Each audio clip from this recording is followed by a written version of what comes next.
This is Freedom First, and I'm Jeffrey Tucker.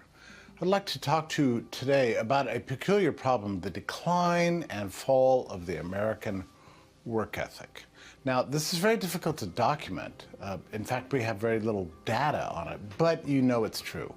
You've seen it in your own workplaces. You've heard it from your friends who say they can't find anybody to hire who knows how to work anymore. Colleges are not teaching people skills.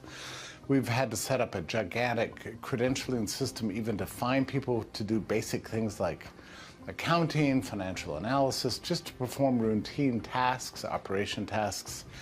There's a whole generation or two or three that seem to have been socialized into doing everything but what they're supposed to do at the office. Now, I want to explain that I believe this is a consequence of Federal Reserve policy that really began after 9/11. Once we started suppressing interest rates to zero, American corporations got flush with cash. That's part of the point of the policy. And with that cash, they ended up just throwing it at laborers and developed huge puffy workforces, and an entire ethos developed around the idea of pretending to work but not actually working. So that for 2 decades or more, managers have wanted to have better marketing, so they hire more marketing people, and always with the highest credentials. Ivy League educations, oh, we need smart people, we need quants for our new data systems, we need compliance people for our new compliance, and the teams grew bigger and bigger and bigger and bigger, involving tens, hundreds of thousands of people, to form a new managerial class that didn't actually have any skills except for the ability to survive in the workplace. That's just true. And it's really been tragic to watch, and during the same period of time we saw the rise of everything except profitability as a metric of success, so ESG and DEI and everything associated with that, all an extension of really bad Federal Reserve policy, which has destroyed the American work ethic at the highest levels, not the lowest levels. Certainly here you find real workers, if you can find anybody with any actual skills, but at the highest managerial levels, the professional workplace has just been gutted of talent, and it's a serious problem. Now, to illustrate the solution, I want to point to the experience of Elon Musk at Twitter. So let's just go back a year and just try to reconstruct exactly what happened. We had come out of the COVID period of massive censorship in all social media. It became very intense, and it affected his favorite platform, which was Twitter. He saw people being deplatformed. If you had the wrong views, you would just get your account deleted. You could see your throttling taking place. Keep in mind that Elon Musk himself never accepted the COVID lockdowns. He moved his company from California to Texas because he couldn't stand it anymore. And he was always a dissenter against prevailing narratives coming from the federal government. He just didn't believe it. It wasn't who he was. He had very good sense. He's no question he's a genius. But more importantly than that, he had common sense, and he knew that locking the country down and not allowing his workers to go to work was not going to stop the spread of a respiratory virus. He knew this and never believed, never played along. But he couldn't get his views out there, and Twitter was clearly being throttled in some way. And this offended him greatly because he's a free speech absolutist. He thinks that, I think rightly, that without free speech we don't have freedom. And that the backdrop of freedom itself is free speech. Well, he seems to be blessed with a lot of money, so he threw around the idea that he would just buy Twitter, just buy it, and turn it into a free speech venue, and which he did. And he made an offer publicly on Twitter and challenged stockholders to come to his defense against the board wishes that he owned the place. He finally rammed it through.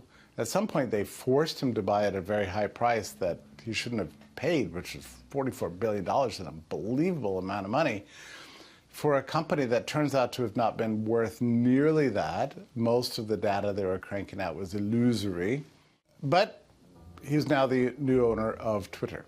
So he came in walking with a bathtub, with the illusions of draining the swamp. He was going to clean things up. It was a sink, actually. And sure enough, he did. Immediately, he started firing vast numbers of people, just operating off instinct alone. He had a sense that vast numbers of people worked there who were actually not working at all. And he knew this because he knows corporate culture very well. He's been keeping his own companies very clean of irrelevant, stupid, baloney thinking employees who are just there to make big salaries and not to actually do anything. He keeps that out of his companies, and he was determined to do this at Twitter. So he fired 3 out of 5 employees immediately and began to look around. It turned out vast amounts of the operations of Twitter itself were dedicated solely to censorship and to corporate gobbledygook. I mean, incredibly, even after his first wave of firings, which took place over the course of a fortnight, it was amazing to watch, amazing. The platform actually worked better than ever. Suddenly, we were unthrottled. They started tearing out the mucky wires, firing all the FBI employees, you know, people that were there just paid to spy and work for the government. We got rid of them all, or most of that he could find, and really tried to turn it back into a profit-making business. Eventually, over the coming weeks and months, he ended up firing 4 out of 5 employees, again, making the company work better than ever, and making the platform better than ever. And over the subsequent year, he's turned X into the single most valuable mainstream social media platform out there, precisely because it's not censored. And it's still not making profits yet, of course, but the advertisers are gradually coming back. He faced a brutal advertising boycott from all the elite companies who, you know, even though traffic was up, even though they could reach new audiences, they were still pulling out because in American capitalism these days, it's not so much profitability that drives decision-making at the highest levels, but rather political compliance. And we can talk about that some other time. It's the strangest turn of American capitalism you can ever imagine. Nonetheless, advertisers are coming back, and he put into place a profitability model with premium services. Now he offers the only artificial intelligence language edition out there that is not completely biased and rigged by that left-wing bias. It's called Grok. It's not generally available, but it is available to premium subscribers, and I can just tell you from a personal point of view, I find the thing invaluable. Of course, it doesn't know all truth, but if you need quick facts, for example, how much did Elon pay for Twitter, it's going to tell you.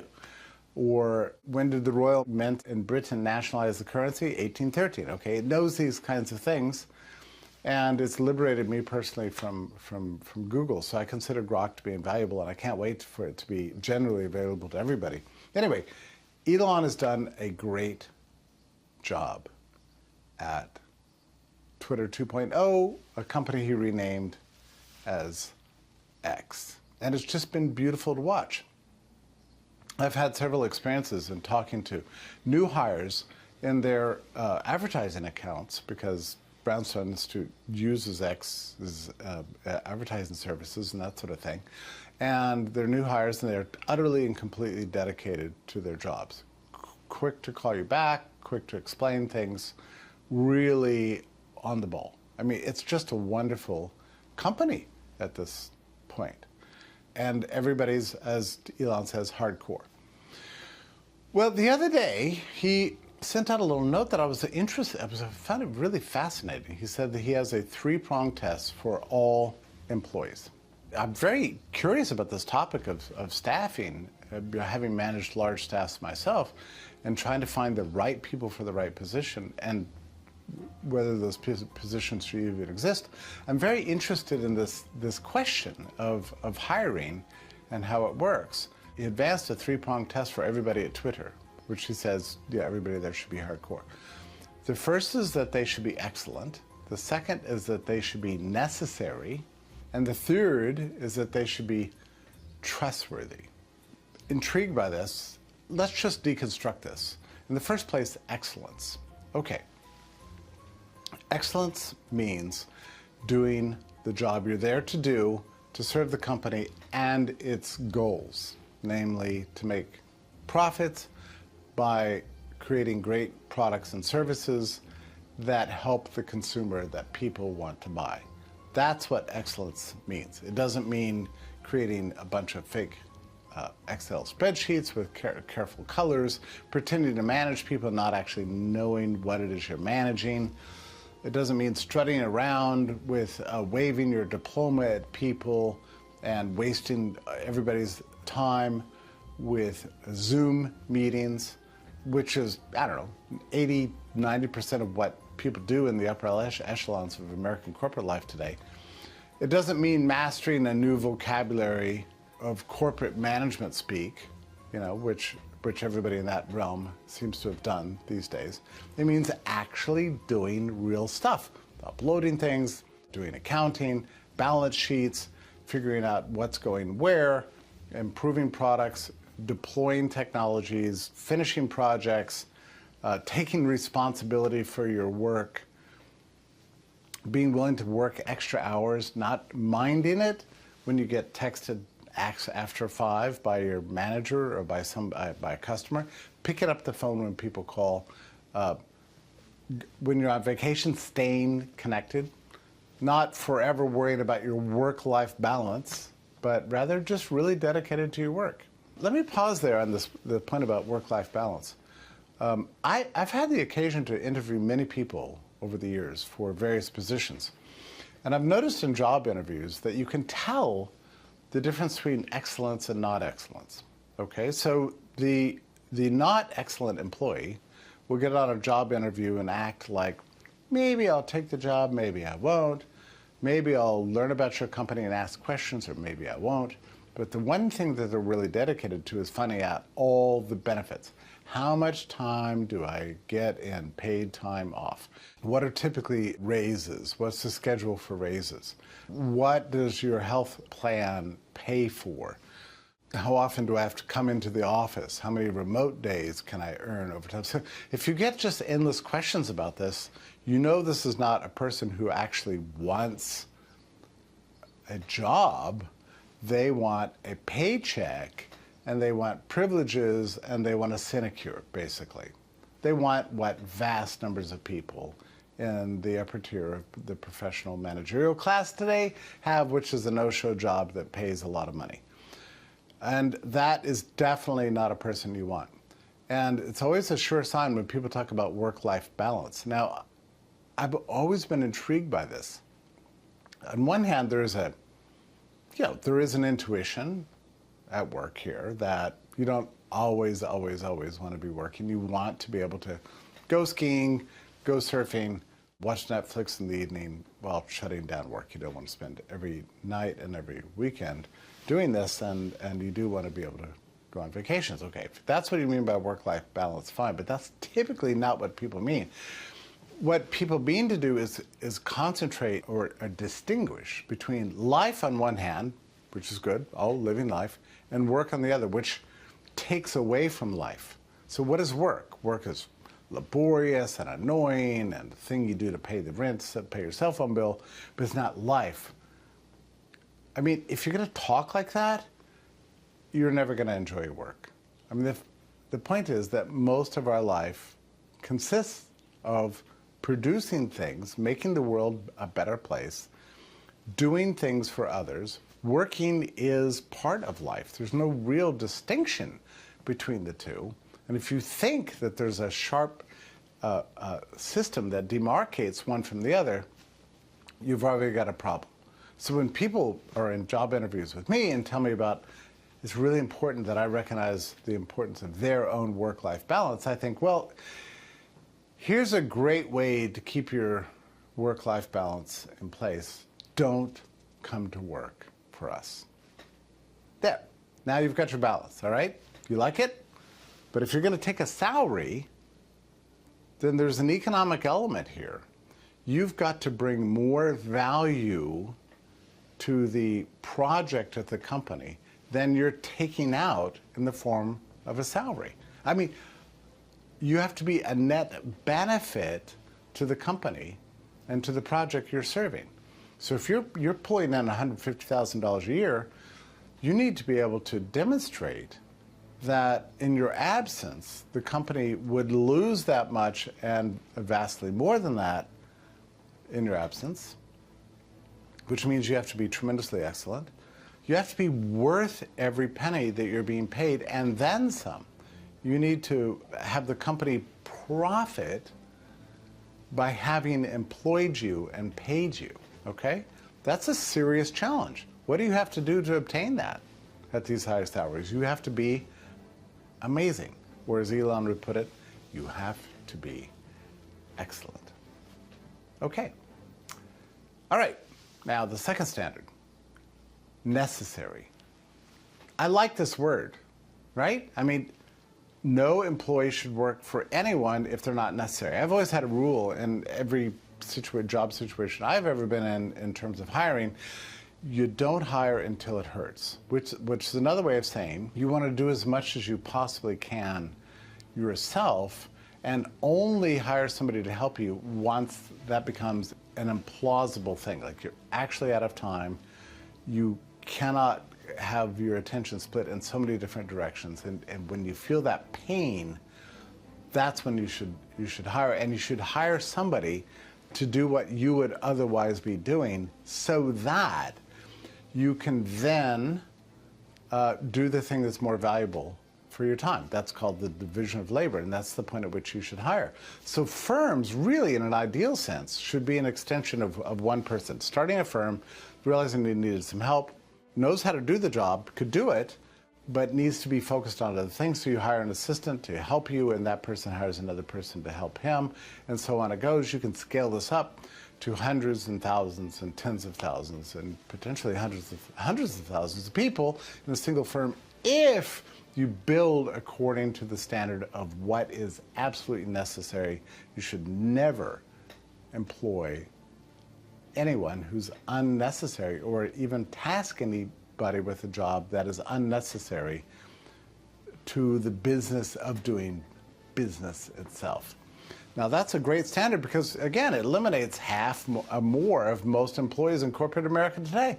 You know, most of whom are not necessary. They're just luxury hires. They're just checking boxes. Oh, we need marketing. Oh, we need quants. We need metrics. We need compliance. You know, are they necessary? Probably not.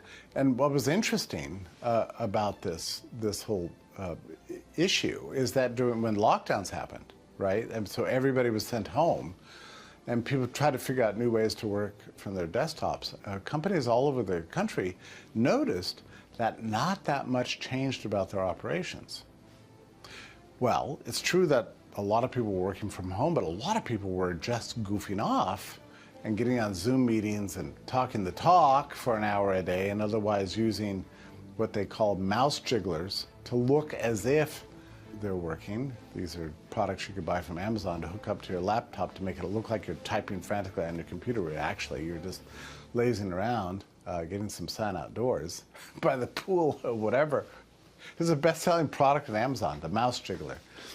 So the lockdowns kind of exposed the worthlessness of most employees, or a lot of employees in corporate America today. Their jobs simply aren't necessary. They should just never have been given to them in the first place. So Elon's standard is it has to be necessary. The third one that he advances is this word trustworthy. Now I'm intrigued by this. It doesn't just mean you shouldn't steal, you shouldn't lie, right? I mean, you shouldn't just use the company credit card to pillage the company. It means that you tell the truth in your business relationships, and that you can be trusted to finish projects. If you say you're going to do something, you actually do complete the job. You don't have to be told again and again and again. If somebody tells you to do something and that person's a superior or a boss, you make that the first priority. You don't put them off. You don't have to make them have to come and remind you, hey, whatever happened to that project you were doing? Oh, well, I've just been so busy. I just didn't have time to do it yet. I'll get right on that. Hey, did you contact that other company and make that contract with them? Do I have any evidence of what you did there? Oh, gosh, that just slipped my mind. Okay, you do this enough, it means you're not really trustworthy. You're not a dependable employee who takes responsibility. So it's not just that, though. There's something else to this idea of trustworthiness. It means also not to be a source of internal politics and gossip within the company, and a person who drips poison in other people's ears and complains constantly about being overworked and underpaid and tries to find other people in a company who feel the same way. We don't get enough treats around here. You know, we're not taking enough daily newspapers. The coffee flavor's not good enough for me. I don't like sparkling water, I only like distilled water. How come we have distilled water instead of purified water? We need to have more PTO time. People are just constantly disgruntled. Those kinds of people, which typically are the people who are not excellent and the people who are probably not necessary, tend to be untrustworthy too. The people that are constantly kvetching about their lives, and they find others within the organization, and they tend to hang out together. They go to lunch and they complain about the boss, they complain about the product, they complain about the production schedules, they complain constantly of being overworked and underpaid. These are the disgruntled employees. They are not trustworthy because they are actively poisoning the environment for everybody else. And here's the secret that you find out about corporate life. Good workers don't like bad workers. They don't like them because it's discrediting their work and demotivating everybody else. If you have 50 amazing employees who are excellent, trustworthy, and deeply necessary, and 3 that are not excellent, not necessary, and untrustworthy, those 3 can poison everybody else by recruiting people on their sides, by demoralizing everybody else, and mostly, this is the worst thing, they keep their jobs because, I don't know, they're a cousin, because somebody's afraid to fire them for fear of a lawsuit, whatever. The presence of unproductive, unnecessary, not excellent employees poisons everything for everyone else in the firm. They have to go. I mean, I've been a part of so many teams where everybody knew who the layabouts were, the lounge lizards and the losers, but they kept getting paid. And they would hang out with other lounge lizards and losers and layabouts, and they would get together and complain about their plight. And everybody knew who they were, but the boss wouldn't fire them, and it was demoralizing. Like, why should you work like crazy, constantly doing what you're supposed to do, always being willing to work after hours, always being willing to pick up the phone or answer emails on the weekend, whereas some other guy never does anything and is just kind of tricking the management to think he's doing something and gets a higher salary or the same salary as you, and nothing happens to him. That's extremely demotivating for the other employees. So those people absolutely need to be fired. They need to be fired yesterday. And that's the thing about Elon. He really does get this, which is to say he has common sense. In other words, he operates like a manager in the 80s or the 90s in America. Like this whole ethos we have of nonsense jobs, of unexcellent, untrustworthy people dominating the corporate workplace, which is true across so many industries in the US today. It's all new. And I don't believe it happened by accident. It happened because the Federal Reserve was subsidizing the higher ends of the production structures and giving out basically free credit to vast numbers of highly capitalized companies where they could extend their workforces and pay people gargantuan amounts of money for doing nothing. And it's utterly wrecked the work ethic of the American workforce. Now, some of this has started to change a little bit. We've seen a lot of firings, some trimming back in large tech companies, media companies. They're firing workers, getting rid of people. So some of the upper echelons are starting to feel the heat. But my sense is that it's only just begun.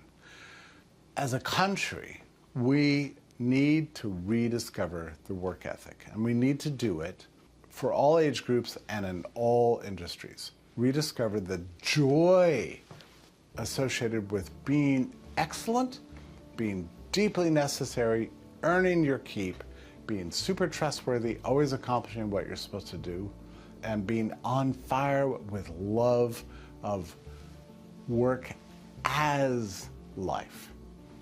That's what Elon is going for. That's the ethos he's trying to instill at his new company X, and that's why it's doing so well in a market sense. It's not just a free speech platform, but it's a well-run and administered platform that cares about profitability. It's a hungry company that wants to change the world. That's what America used to be before it became fat and puffy and lazy and unskilled and untrustworthy. Can it be brought back? Yes, it can. I bet you know companies in your own neighborhood that are this way, that are really on the ball, they serve the customer, the employees are happy, they're making money. It can happen, one company at a time. As consumers, we should support companies that are trying to bring back the work ethic and not tolerate these companies that are puffed up, arrogant, and serving something other than their customer. They're serving BlackRock or DEI goals or ESG goals, or doing the silly corporate speak all the time and neglecting their customers. We can change this. We can have a hand. Ultimately, the best form of capitalism is a system in which the common person is in charge through their ability as a consumer to determine which companies profit and which ones go down. Now, we've long ago left such a system. We have all sorts of things that are intervening between the customer's wishes and the company's output. Companies no longer believe that serving the customer is their main path to profitability. Serving the government for many industries these days is the main path to profitability. I just have to say that I really admire Elon for what he's done to X. And I'm not saying he's a perfect guy and that all his decisions are perfect or everything is, but he really did enact an industrial transformation of one company for the ages. I mean, it should have been on the cover of Fortune, on Inc., on Forbes. Everybody should have celebrated this. Amazing. Firing 4 out of 5 employees and getting a better product as a result. That's just one company. Imagine if we had the same standards for government itself. Excellent, necessary, and trustworthy. How about this? We sweep through all 400 plus government agencies and apply that standard to every last soul who works there, millions of people. Are you excellent? Are you necessary? And are you trustworthy? If you're not, if you can't check every box, you are gone.